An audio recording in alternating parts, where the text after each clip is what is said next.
Il y a un gars qui s'appelle Descartes qui disait « Je pense donc je suis ». Et moi je me dis en tant que chrétien, on pourrait dire « Je suis aimé, donc je suis ».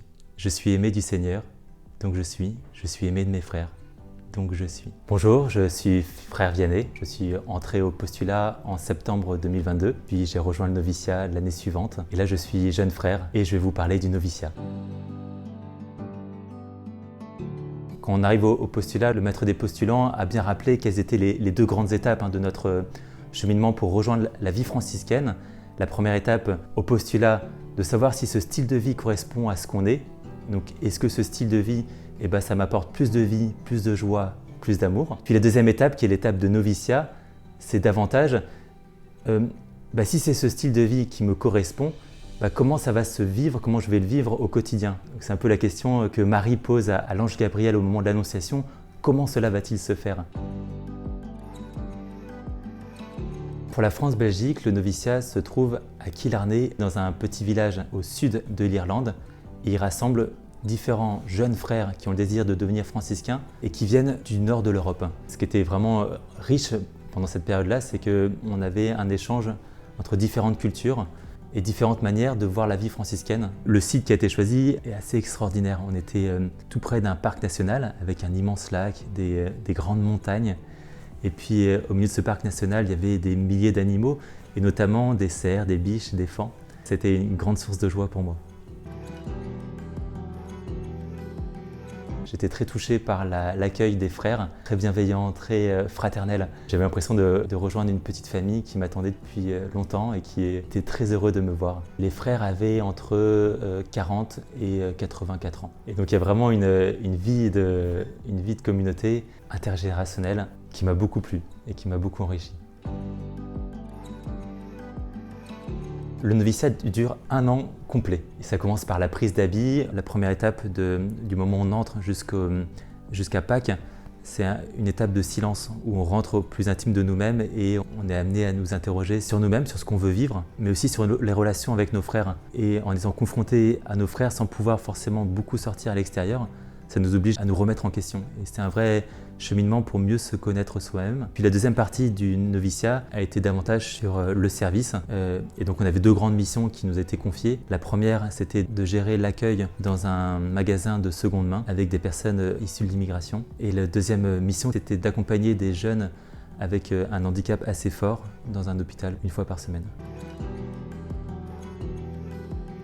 Pour vivre pleinement la vie franciscaine, on retrouve le style de vie qu'avaient les premiers frères à l'époque. Ils venaient de différentes parties de l'Europe, ils se retrouvaient ensemble pour se former ensemble. Et donc on s'est retrouvés entre quelques jeunes qui ont le désir d'avoir la vie franciscaine au même endroit. Et on va apprendre à avoir une vie contemplative, une vie de prière en relation avec le Seigneur au quotidien, avec une certaine discipline de vie, une vie fraternelle avec nos frères. Et comme on est tous ensemble au même endroit, on va apprendre à vivre ensemble, et puis une vie de service auprès des gens qui sont autour de nous et qui sont dans le besoin.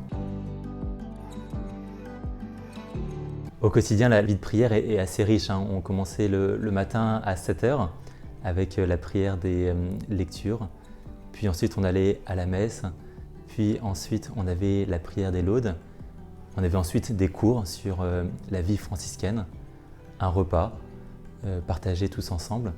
Puis l'après-midi, on travaillait dans le jardin. Le soir, on finissait par les vêpres, un petit temps de travail le soir entre nous, ou d'un temps de détente. Puis on finissait la soirée par la prière des complis. Le cadre a l'air strict, et en même temps, au milieu de tout ça, il y a une grande liberté, il y a une grande attention à ce que nous, ce qu'on souhaite vivre, ce qu'on a en nous, puisse se déployer pleinement. Et donc, il y a ce côté où il peut y avoir une forme de discipline de vie qui nous aide justement à structurer notre journée entre la prière le matin, une prière au milieu de journée, la prière le soir, juste pour ne pas oublier que le Seigneur est présent dans nos vies et la source de notre joie.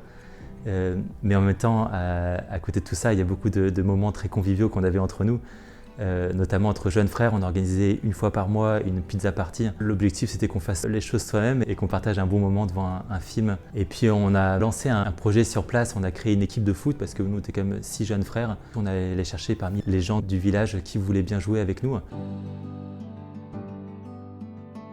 Il y a 2 chemins quand tu rentres au noviciat. Soit tu le fais à la force du poignet, soit tu te laisses convertir par le Seigneur et par la vie fraternelle. Ce qui est vraiment intéressant, c'est que comme on travaille sur nous-mêmes, on a beaucoup d'occasions de s'interroger sur ce qui a évolué pendant cette période-là. Et alors moi, ce qui a beaucoup évolué et qui m'a fait beaucoup de bien, c'est la simplicité. Pourquoi simplicité? Parce que ces étapes de préparation à la vie franciscaine m'ont aidé à me simplifier, à la fois dans ma relation à moi-même, dans ma relation aux autres, dans ma relation à la création. Ce qui m'a aidé aussi derrière tout ça, c'était cette idée du décentrement. La relation est plus importante que mes idées propres. Il y a une joie à apprendre à se décentrer de soi-même pour s'intéresser à l'autre, pour permettre à l'autre de déployer le mystère qui l'habite. À la fin de l'année, il y a une grande célébration qui est organisée pour tous les frères, en présence de chacun des supérieurs des différentes provinces, avec les vœux provisoires. On s'engage pour 3 ans à suivre la vie franciscaine, en suivant les 3 vœux: chasteté, obéissance et pauvreté. Il y a une forme de continuité entre toutes les étapes de formation de la vie franciscaine. Il y a quelque chose d'une paix qui se construit petit à petit.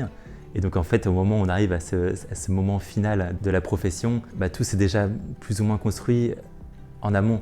Et donc au moment de la profession, il ne se passe pas grand-chose. Mais à ce moment-là, on dit une parole qui nous engage. Et en la prononçant, en fait, il y a quelque chose de nous, enfin on pose un acte, il y a quelque chose de nous qui dit « Oui, cette vie franciscaine, je désire la vivre. » Et c'est pas seulement je désire, je dis vouloir la vivre. Et ça change beaucoup de choses. Notre vocation sur Terre est d'aimer et de nous laisser aimer, et d'apprendre à nous donner toujours, et que, en se donnant, ça procure beaucoup de joie.